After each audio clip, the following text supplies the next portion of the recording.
Voici le correctif vidéo d'exercice de dihybridisme. Pour cet exercice-ci, on va travailler avec des lapins. On nous dit qu'ils peuvent être gris, avec des poils longs,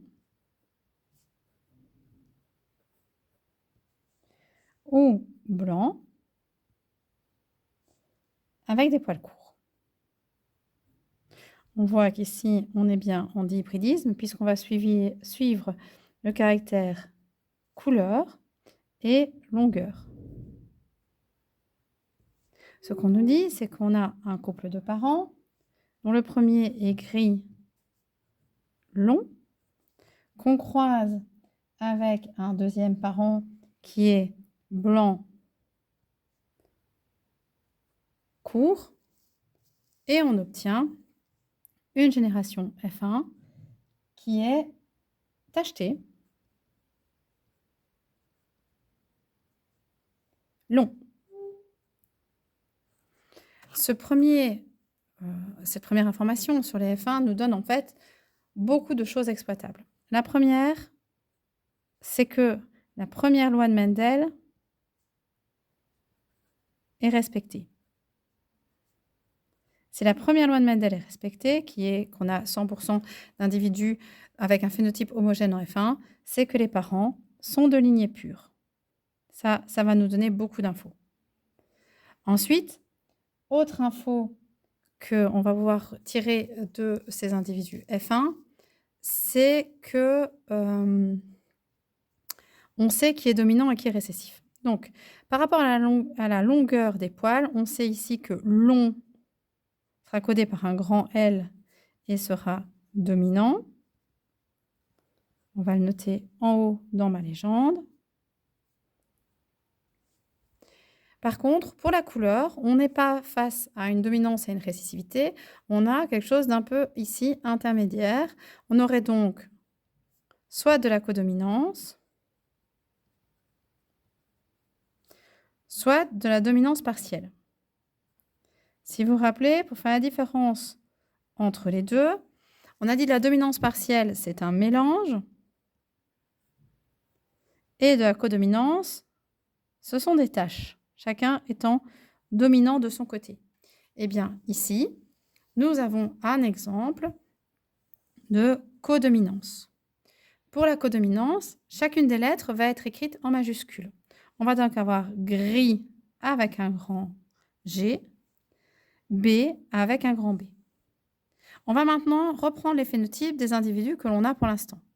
Mon parent gris long, on sait qu'il est de lignée pure. Donc, il va être G, G, L, L. Mon individu blanc, il sera B, B, petit c, petit c. Mes individus tachetés longs, tachetés, c'est donc la codominance de gris et de blanc. On aura donc G, B qui sera à interpréter tacheté. Et long, il sera long car il a un L qu'il a reçu de cet individu, mais il a reçu un C de cet individu. Il sera donc LC. La première question était donc, que peut-on dire sur la dominance des caractères? Nous l'avons faite. On nous demande de donner les génotypes des parents et de la première génération. C'est fait. On nous demande si la première loi de Mendel est appliquée à ce type de croissement. On a répondu, on a dit oui. Et on demande d'énoncer la loi. La loi est la loi d'homogénéité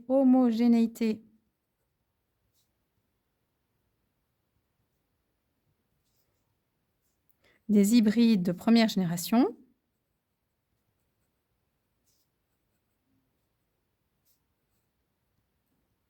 Ça, c'est le titre de la loi. Et la loi en elle-même, c'est si les hybrides, c'est-à-dire les descendants de F1, sont phénotypiquement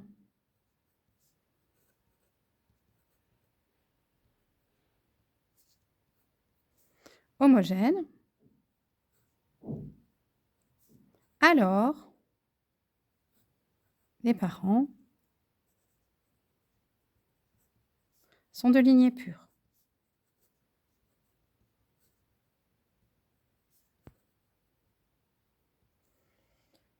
On nous demande ensuite de croiser les individus de première génération entre eux et d'obtenir une F2. On nous dit de faire l'échiquier de croisement et de déterminer les phénotypes et les génotypes. Donc, faisons cet échiquier. Pour cela, il faut d'abord réfléchir à quelles seront les cellules sexuelles de mes F1.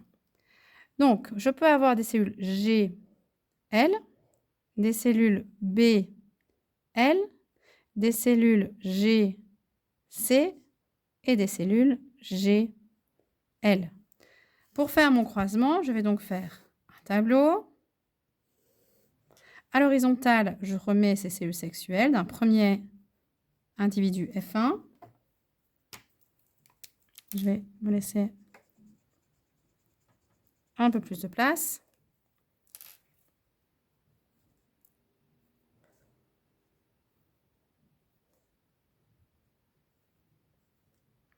Et je remets exactement les mêmes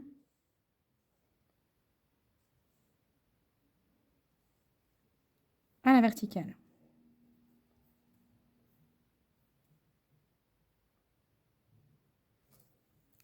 Petite erreur, j'écris en doublon sur cette cellule sexuelle, qui sera donc BC et pas GC. C'est exactement le doublon de la précédente.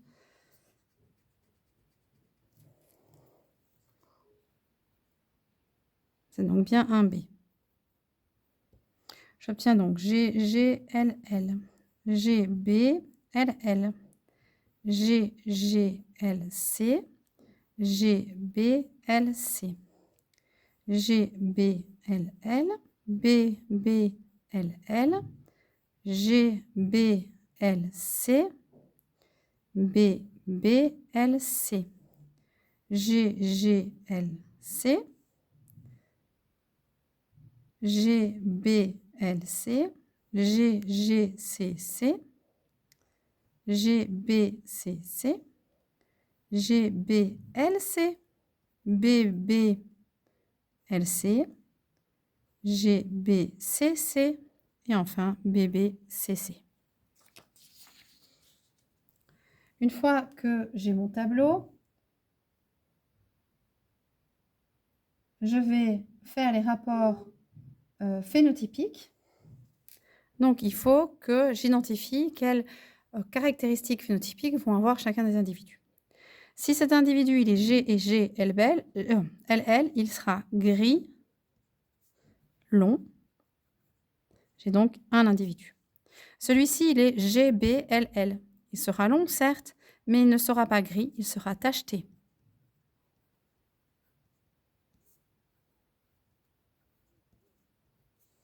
Donc, j'ai fait ce deuxième individu. L'individu GGLC, il sera gris, long. Cet individu 6 ne sera pas gris, mais tacheté, long. Je fais la ligne d'en dessous. Cet individu sera tacheté, long. Cet individu sera blanc, long.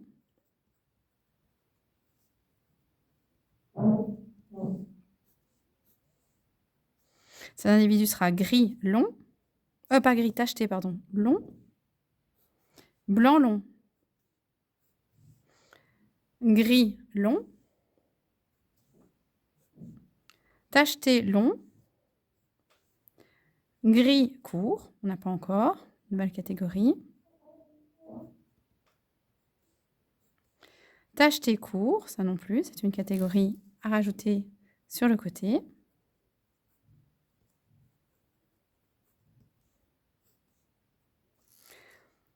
Tacheté, long.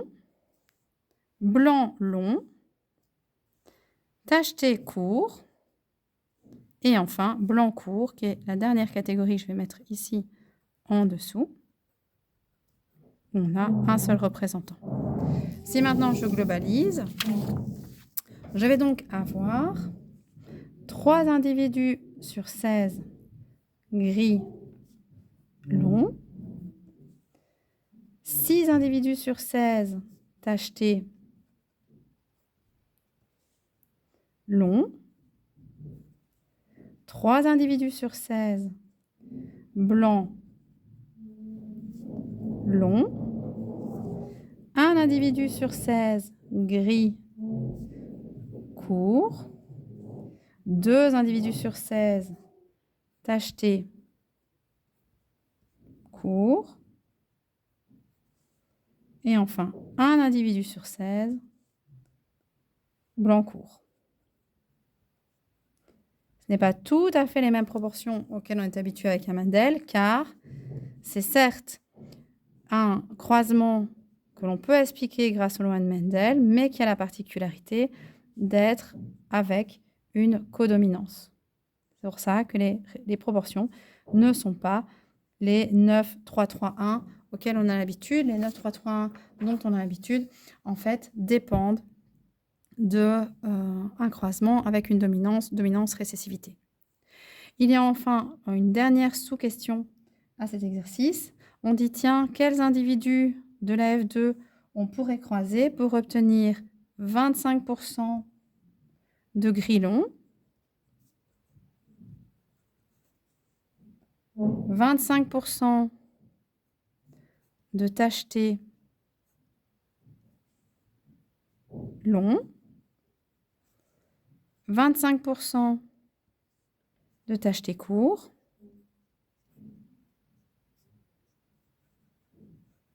et enfin 25% de gris court. Pour cela, il faut que je prenne conscience des génotypes. Pour que cet individu soit court, il faut 2 petits c.